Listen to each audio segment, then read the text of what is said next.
I'm here in Aptos, California on the post office jumps, and I just got my new P3 frame. It's a new 2011 frame, and they've done a few changes to it. I'll show you guys what it is. Basically the biggest change is the tapered head tube.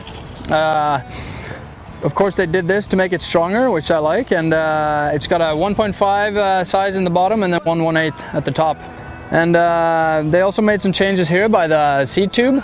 Instead of having this big gusset, they just made it straight, which I think looks way cleaner.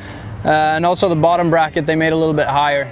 Okay, that's about it, and I'll just take you for a ride. And the race was on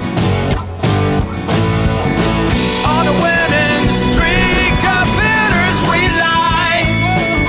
A gold fleet for the few, and then the checks passing by. And he said, I won't get it all for nothing for the rest of my life. So he hung his $1 million by the head, and then he watched them all die.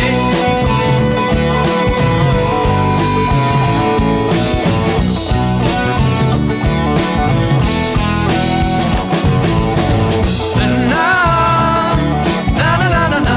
he watched them all die.